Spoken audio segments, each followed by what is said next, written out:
আসসালামু আলাইকুম। অফিসের একজন ভদ্র ছেলে সিং, যাকে সবাই খুব বেশি পছন্দ করত। কিন্তু সিংয়ের ভিতরেও ছিল অন্য আরেকজন মানুষ, যে কিনা অন্য কিছুই পছন্দ করত, আর তার দুনিয়া ছিল অন্যরকম। একদিন তার একটি গুরুত্বপূর্ণ পার্সেল তার অফিসের একজন কলিগ রিসিভ করে ফেলে, যেখানে ছিল অ্যাডাল্ট কিছু।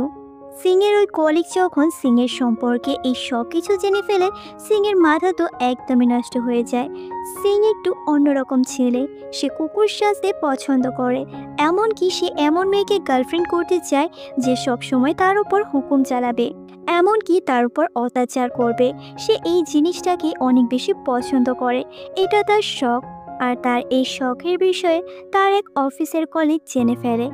তারপর থেকে শুরু হয় তার জীবনে অদ্ভুত এক গেম, যেই গেমের কারণে তার ওই কলিগ তার প্রেমে পড়ে যায়। তো চলো বেশি কথা না বলে গল্পটা শুরু করছি। গল্পের শুরুতেই আমরা এরা নামের একটি মেয়েকে দেখতে পাই, যে তার অফিসে যায়। তার অফিসে নতুন একজন ইন্টার্ন ছেলে আসে, যার নাম সিং। সিং আসলে খুব সুন্দর এক্সপ্লেন করতে পারত। সিংকে দেখে এরা বেশি একটা পছন্দ করে না। অফিসের সবাই সিংকে দেখে অনেক বেশি পছন্দ করে। এরার বান্ধবী এখানে এরাকে বলে, তোমার কি তাকে দেখেও ভালো লাগেনি? তাকে তো দেখতে সুন্দর, তুমি তার সাথে ডেটে যেতে পারো।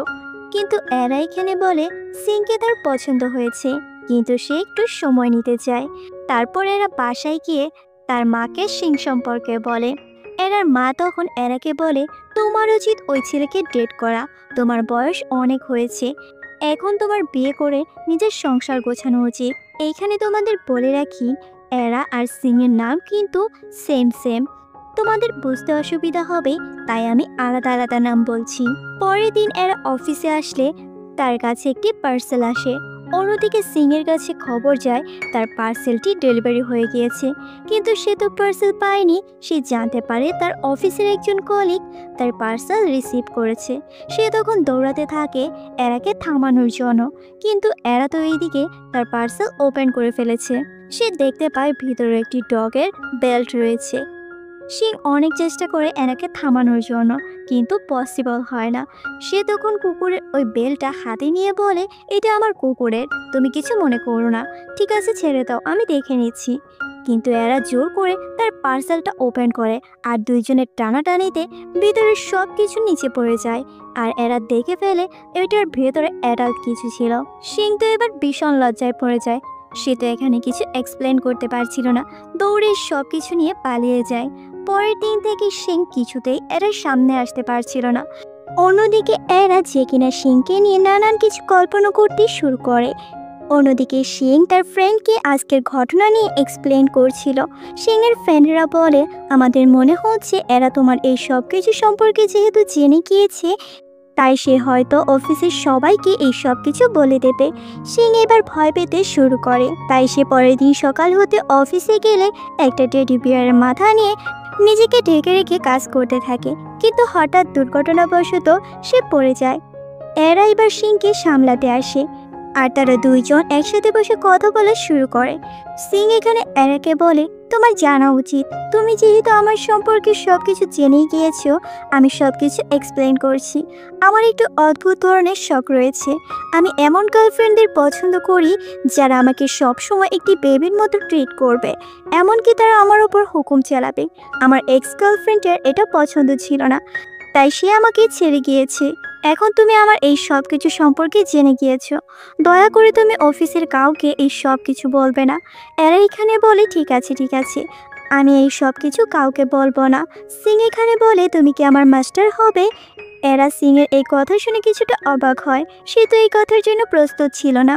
তখন সিং বলে, তুমি বিষয়টা ভেবে দেখতে পারো, তারপরে আমরা এই বিষয়ে কথা বলবো।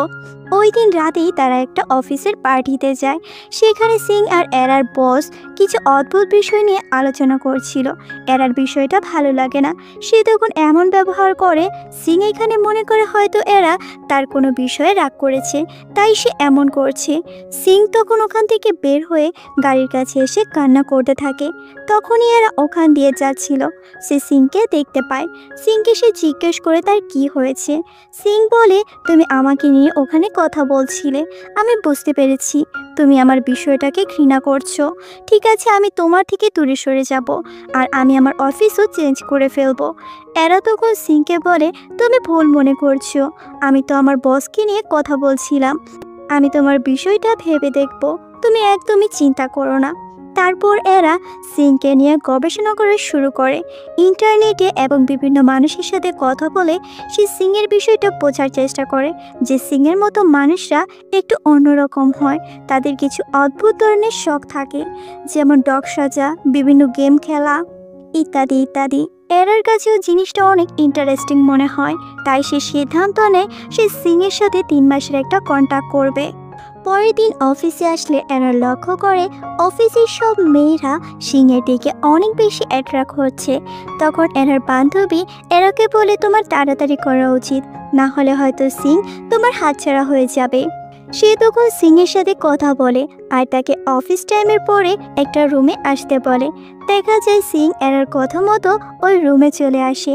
রুমে আসতেই এরা সিংকে একটা মাস্ক দেয়, বলে তুমি এটা তোমার চোখে লাগিয়ে নাও, আর আমি বলা না পর্যন্ত তুমি এটা খুলতে পারবে না। তখন এরা সিংকে জিজ্ঞেস করে, তুমি এটা কেন চাচ্ছ যে আমি তোমার মাস্টার হই? তখন সিং বলে, আমার এটা ভালো লাগে যে কেউ একজন আমাকে সব সময় হুকুম করুক। এরা তখন সিংকে বলে, ঠিক আছে, আমি সর্বোচ্চ চেষ্টা করব তোমার কথাটাকে রাখার জন্য। এরা আরও অনেক বেশি রিসার্চ করতে থাকে, আর সে জানতে পারে এই জিনিসটা হলো মূলত একজন অন্যজনকে অর্ডার দেবে, আর তারা যদি চায় পরবর্তীতে তারা প্রেমও করতে পারবে। আর এমন মানুষদের গিফট দিলে তারা অনেক বেশি পছন্দ করে।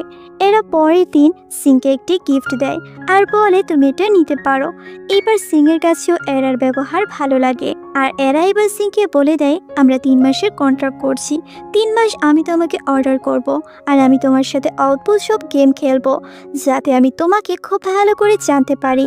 সিংও এবার রাজি হয়ে যায়। এরা সিংকে একটি চশমা গিফট করে, বলে এটা তুমি তোমার চোখে লাগিয়ে রাখবে, যখন তুমি এটা খুলে ফেলবে আমি বুঝে যাব তুমি আমার কাছ থেকে অর্ডার চাচ্ছ, আমি তখনই তৎক্ষণাৎ তোমাকে অর্ডার করব। সিংয়ের কাছেও এরার কথা অনেক বেশি ভালো লাগে। ওই দিনই তারা একটি হোটেলের রুম বুক করে। তাদের এটা ফার্স্ট ডেট ছিল। দেখা যায় সিং তার কাছে থাকা ওই ডগ বেলটা নিয়ে আসে। এরা এটা সিংকে পরিয়ে দেয় আর তাকে বলে, তুমি একটি কুকুরের মতো আচরণ করতে থাকো, কুকুরের খাবারও খাও। সিংও তার ক্যারেক্টারের মধ্যে ঢুকে যায় আর সে কুকুরের মতো আচরণ করতে থাকে। কিন্তু এরা এখানে বেশি একটা কমফোর্টেবল ছিল না, কারণ এটা তার প্রথম গেম। কিন্তু সিং এখানে খুব ভালো অভিনয় করে। পরের দিন তারা অফিসে যেতেই এরা সিংকে সরি বলে। সে বলে সে কালকে বেশি একটা মনোযোগ দিতে পারেনি, কারণ এটা তার জন্য নতুন ছিল। সে অবশ্যই চেষ্টা করবে পরবর্তী ডেটগুলোতে ভালো মতো সিংকে হুকুম দেওয়ার। সিং বলে, ঠিক আছে, এইবার আমি অ্যারেঞ্জ করব তোমার জন্য। দেখা যায় সিং এরার জন্য একটি ডিনার ডেটের অ্যারেঞ্জ করেছে, আর সে এরাকে একটি হিল গিফট করে। এরা হিলটা পরে বলে, আমি কি এটা পরে তোমার শরীরে হাঁটতে পারি? সিংও সুন্দর করে রাজি হয়ে যায়। এরা তাকে পানিশড করে। তাদের আজকের গেমটা খুব ভালো গিয়েছে। যাওয়ার সময় সিং এরাকে বলে, তুমি যদি না চাও তাহলে আমাদের মধ্যে কিছুই হবে না, তুমি একদমই চিন্তা করো না, তুমি তোমার কাজের জীবন আর আমাদের মধ্যে গেমের জীবন একসাথে মিলিয়ে ফেলো না। বাড়িতে ফিরে এরাও সিদ্ধান্ত নেয় সে দুটো জীবন একসাথে মেলাবে না। পরের দিন এরা অফিসে আসলেই জানতে পারে তাদের অফিসে নতুন একজন ইন্টার্ন এসেছে, আর এরাকে তাকে ট্রেনিং করতে হবে। সিংয়ের কাছে এই বিষয়টা ভালো লাগে না। এরা ও ইন্টার্নের সাথে কাজে ব্যস্ত হয়ে পড়ে। এমনকি সে সিংয়ের সাথে যেরকম আচরণ করে ওই ইন্টার্নের সাথে ওই রকম আচরণ করতে থাকে, যেটা আবার সিংয়ের দেখে একদমই ভালো লাগে না। সে ওই ইন্টার্নের সাথে কথা বলতে চায়। সে বলে, তুমি তোমার কাজের কোনো অসুবিধা হলে আমাকে জানাতে পারো, তুমি বারবার এর কাছে যেতে পারো না। তখন ওই ইন্টার্ন বলে, আমার অনেক ভালো লাগে এরা যখন আমাকে হুকুম করে। মানে এই ইন্টার্নও কিন্তু কিছুটা সিংয়ের মতো।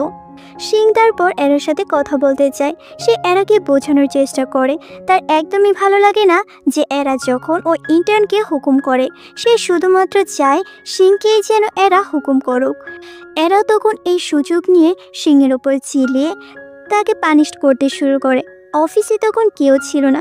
তাদের এই পানিশড গেমের মাধ্যমে অফিসের সকল জিনিসপত্র তারা নষ্ট করে দিয়েছিল। বাড়ি থেকে দারোয়ান সবকিছু শুনে ফেলে।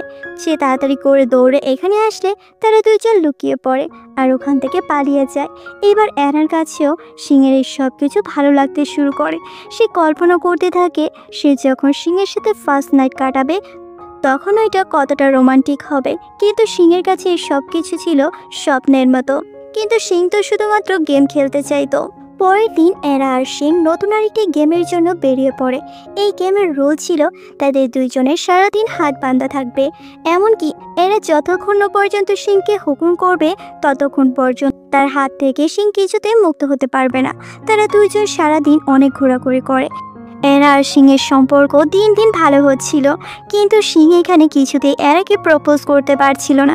সে ভয় পাচ্ছিল, কারণ কন্ট্রাক্টের মধ্যে বলা ছিল তারা কিছুতেই রিলেশনে যেতে পারবে না, তারা শুধুমাত্র গেম খেলবে। কিন্তু এরাও চাচ্ছিল যে সিং তাকে প্রপোজ করুক। কিন্তু সিং অনেক বেশি ভয় পাচ্ছিল, কারণ সিং যখন তার গার্লফ্রেন্ডকে তার অবস্থা সম্পর্কে বলেছিল, তার গার্লফ্রেন্ড তার এই গেমের বিষয়টা খুবই ঘৃণ্য নজরে দেখেছিল। তাই সে তাকে রিজেক্ট করে এইখান থেকে চলে গিয়েছিল। তাই সিং ভাবতে থাকে হয়তো এরা এই বিষয়টাকে কিছুতেই মেনে নিবে না। পরের দিন সিংয়ের গার্লফ্রেন্ড সিংয়ের সাথে দেখা করতে আসে। সিংয়ের গার্লফ্রেন্ডের নাম ছিল নামচুন। সে সিংকে বলে আমার ব্রেকআপ হয়ে গিয়েছে, তাই আমি তোমার সাথে দেখা করতে এসেছি। আমার মনে হয় তুমি আমার জন্য পারফেক্ট মানুষ। অন্যদিকে এরাও সিংয়ের সাথে দেখা করতে আসছিল, কারণ আজকে তাদের কন্ট্রাক্ট শেষ হয়ে যাবে। সিংয়ের গার্লফ্রেন্ড এখানে সিংকে বলে তোমার পরিবর্তন হওয়া উচিত, না হলে তুমি জীবনে কোনো গার্লফ্রেন্ড পাবে না। সিং বলে আমি যেরকম আছি এরকমই থাকবো, তোমার আমার জীবনে ইন্টারফেয়ার করার একদমই দরকার নেই, তুমি এখান থেকে যেতে পারো। তখনই ওখানে এরা চলে আসে। এরা বলে তোমার কি তার সাথে সব কিছু ঠিক হয়ে গিয়েছে? সিং বলে একদমই না, সে এখনও আমাকে ঘৃণা করে, সে আমাকে মেনে নিতে পারে না। তখন এরা সিংকে সান্ত্বনা দেয় আর তারা দুইজন গেম খেলতে থাকে। এইবার এরা সিংকে সব দিক থেকে বেঁধে ফেলে আর তার সাথে রোমান্টিক হয়ে যায়। কিন্তু কিছুক্ষণ পরে তারা বুঝতে পারে তারা গেমের রুল ব্রেক করছে, তাদের এটা করা উচিত নয়। সিংও এখানে এরাকে সরি বলে তার এটা করা উচিত হয়নি। এরাকে এইসব কিছুর জন্য ফোর্স করা তার একদমই উচিত হয়নি। তারা দুইজন এখান থেকে আলাদা হয়ে যায়। অন্যদিকে এরা যে কিনা সব কিছুর মধ্যে বুঝতে পারছিল না কোনটা তার করা উচিত, এর মধ্যে একটি অন্যরকম ঘটনা ঘটে যায়। এরা যাকে ট্রেন করছিল তার কাছে ছিল একটি অদ্ভুত ধরনের কলম, যেটার মাধ্যমে সে এরার সকল কথা রেকর্ড করত। ওই দিন অফিসে এরা আর সিং যেসব কথা বলতে বলেছিল এবং গেম খেলেছিল ওই সব কিছু ওই কলমের মধ্যে রেকর্ডিং হয়ে যায়, যার ফলে ওই ছেলেটি এরাকে এবার ব্ল্যাকমেল করতে থাকে। এমনকি অফিসের সকলের কাছে ওই মেলটা পাঠিয়ে দেয়। এইবার তো সিং আর এরা বুঝতে পারে না তারা দুইজন কী করবে, কারণ তাদের দুইজনের জব একসাথেই চলে যেতে চলেছে। তাদের দুইজনকে এবার অফিসে ডাকা হয়, তাদেরকে নিয়ে মিটিং বসে। তাদের দুইজনের সম্পর্কের ব্যাপারে তাদের দুইজনের কাছে জানতে চাওয়া হয়। এরাকে জিজ্ঞেস করা হয় তুমি কি তার সাথে রিলেশনে আছো? এরা বলে একদমই না, তারা শুধুমাত্র গেম খেলতো। সব কিছু বলে দেয়। সিংকে যখন জিজ্ঞেস করা হয় তুমি কি তাকে ভালোবাসো আর নিজের করে পেতে চাও, সিংও তখন বলে হ্যাঁ আমি তাকে ভালোবাসি আর নিজের করে পেতে চাই। আমি ভয় পাচ্ছিলাম যদি এরা আমাকে রিজেক্ট করে দেয়, তাই আমি তাকে বলতে পারছিলাম না। কিন্তু সিংয়ের এই প্রপোজালে এরা খুশি হয় আর তাকে হ্যাঁ বলে দেয়। তাদের দুইজনকে অফিসের কাছ থেকে বের করে দেওয়া হয়েছিল। এরা এবার সিংকে বলে তারা দুইজন কি করবে, তাদের জব তো চলে গিয়েছে। সিং বলে আমার কাছে একটি উপায় আছে। অফিসে ওই দিন ওই কলমটাতে সারাদিন ছিল, তো আমরা জানতে পারবো অফিসে ওই দিন সারাদিন কে কী কথা বলেছে। তারা দুইজন তখন ওই কলমের মাধ্যমে জানতে পারে তাদের ম্যানেজার যে কিনা একটি মেয়ের সাথে রিলেশনে ছিল। তারা দুইজন তখন পরিকল্পনা করে অফিসের সবার মধ্যে ওই অডিওটা প্লে করে দেয়। এবার তো ম্যানেজার প্যাচে পড়ে যায়, সবারই কিছু না কিছু বের হয়ে আসছিল, যার কারণে এবার তো সবাইকে আর অফিস থেকে বের করে দেওয়া যাবে না। তাই সিংকে আর এরাকে আবারও জবে নিযুক্ত করা হয় আর তারা দুইজন এবার গেমের মাধ্যমে নিজেদের রোমান্টিক জীবন এনজয় করতে থাকে। তোমরা কে কে এরকম গেম পছন্দ করো অবশ্যই কমেন্ট করে জানিও।